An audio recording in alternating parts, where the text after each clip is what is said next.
इनेलो नेता अभय सिंह चौटाला की परिवर्तन यात्रा 19 जिलों और 76 विधानसभा हलकों को कवर करते हुए इस समय जगाधरी से गुजर रही है।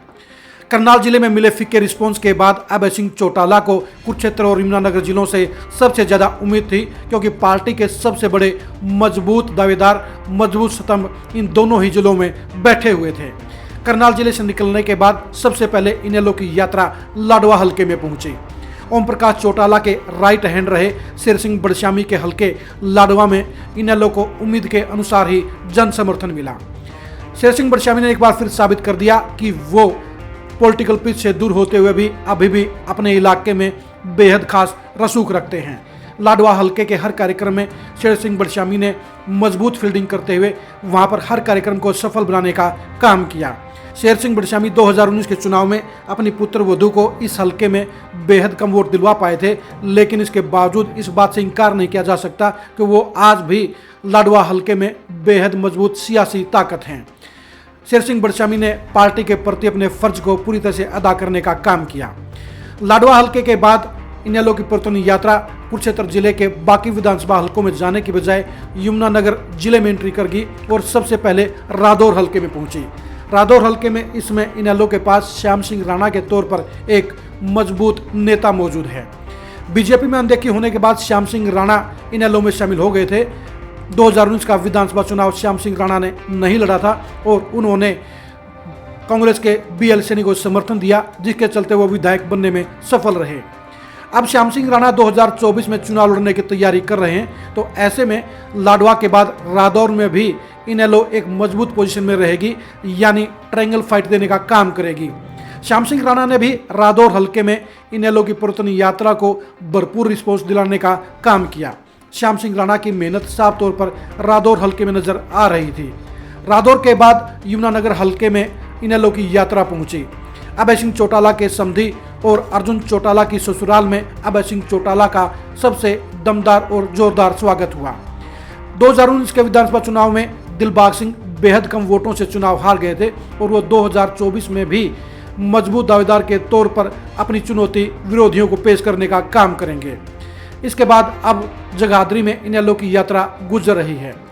इनेलो को जिस रिस्पॉन्स की जरूरत थी वो रिस्पॉन्स निश्चित तौर पर लाडवा, रादौर और यमुनानगर में इनेलो को मिला है। लेकिन सबसे बड़ा सवाल यही है कि क्या इस जोरदार रिस्पॉन्स के बावजूद इनेलो वहां पर खाता खोलने में तीनों सीटों में सफल रहेगी या नहीं रहेगी। अगर तीनों ही विधानसभा हलकों का ईमानदारी से विश्लेषण किया जाए तो ये तो कहा जा सकता है कि इनेलो वहां पर मजबूत सियासी ताकत के तौर पर मौजूद रहेगी। लेकिन ये भी कड़वी सच्चाई है कि तीनों ही हलकों में इनेलो के 2024 में एक भी विधायक बनने के आसार नहीं हैं। इनके तीनों हलकों के अलग अलग वजह हैं। पहले हम बात करते हैं लाडवा की। लाडवा में बेशक से शेर सिंह बड़श्यामी इनेलो के एक मजबूत स्तंभ है, मजबूत सियासी ताकत है, लेकिन ये हकीकत है कि लाडवा हलके में शेर सिंह बड़श्यामी आज के दिन में मेवा सिंह राणा कांग्रेस, पवन सैनी बीजेपी और निर्दलीय संदीप गर्ग के बाद चौथे नंबर पर हैं। यानी शेर सिंह बड़श्यामी को अपनी पुत्र वधू को MLA बनाने के लिए किसी खास चमत्कार की जरूरत होगी। परिवर्तन यात्रा के दौरान शेर सिंह बड़श्यामी ने बेशक अपने समर्थकों के जरिए एक प्रभावशाली प्रदर्शन करने का काम किया, यात्रा को हिट बनाने का काम किया, लेकिन यह हकीकत है शेर सिंह बड़श्यामी आज की तारीख में वही 20 से 25 हज़ार वोटों के आसपास खड़े हैं और पार्टी के पक्ष में कोई हवा और माहौल नहीं होने के कारण 2024 के चुनाव में भी शेर सिंह बड़श्यामी के परिवार से एक चुनाव जीतने की उम्मीद करना बेमानी होगा।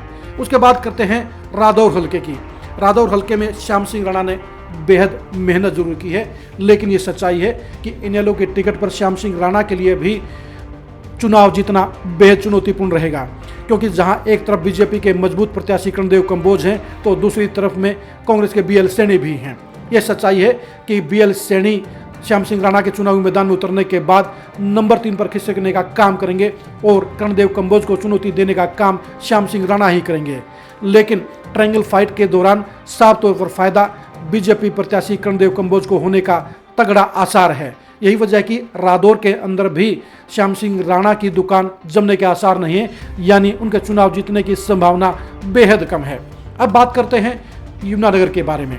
यमुनानगर सीट के ऊपर दिलबाग सिंह MLA रह चुके हैं।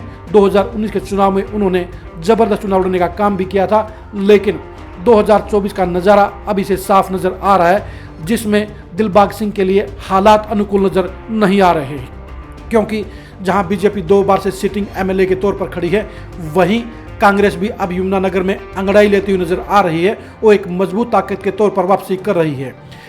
कांग्रेस यमुनानगर में जितनी मजबूत होगी उतना ही नुकसान दिलबाग सिंह को होगा, क्योंकि कांग्रेस और दिलबाग सिंह का वोट बैंक एक है और बीजेपी के विरोध में जब वोट बट जाएंगे तो दिलबाग सिंह के लिए चुनाव जीतना उतना ही मुश्किल होता जाएगा। जब हरियाणा में कांग्रेस के पक्ष में हवा नजर आएगी तो ऐसे में यमुनानगर में भी दिलबाग सिंह का जादू नहीं चल पाएगा और उनके लिए 2024 का चुनावी दंगल जीतना बेहद मुश्किल रहेगा। बाकी बात यह तय करेगी कि कांग्रेस का प्रत्याशी वहां पर कौन होता है।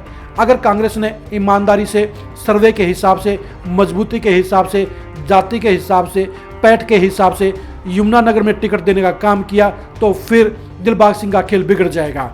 अगर कांग्रेस ने सेटिंग के तहत एक कमजोर प्रत्याशी को इनेलो की मुकाबले में उतारने का काम किया तो दिलबाग सिंह के लिए चुनाव जीतने के आसार बढ़ जाएंगे।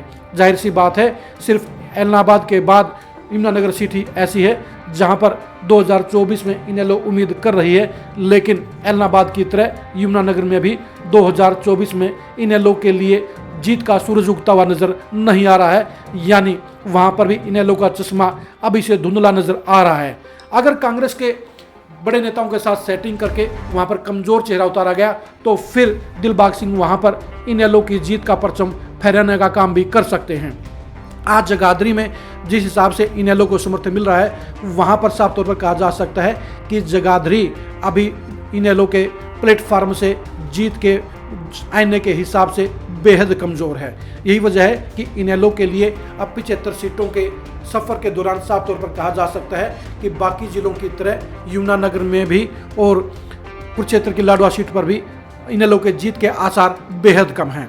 इसमें कहने में कोई हिचक नहीं है कि लाडवा और यमुनानगर की इन सीटों पर इनेलो का जनाधार बढ़ता हुआ जरूर नजर आ रहा है, बल्कि सच्चाई भी है कि 2019 में भी इन सीटों पर इनेलो का मजबूत जनाधार था और 2024 में जहां यमुनानगर में उसके वोट कुछ कम होंगे, वहीं वो रादौर में एक मजबूत ताकत के तौर पर नजर आएगी।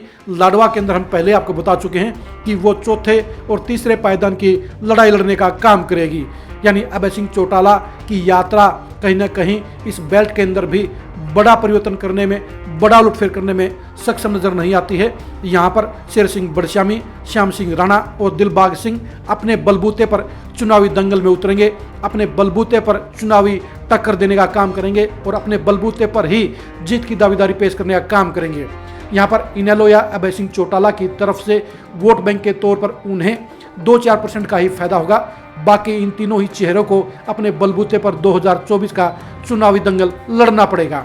अभय सिंह चौटाला की यात्रा के ये पेचेतर हल्के बता रहे हैं कि अभी तक वो उलटफेर का, वो सत्ता परिवर्तन का, हरियाणा में बदलाव का दावा अभय सिंह चौटाला मजबूती से पेश नहीं कर पा रहे हैं।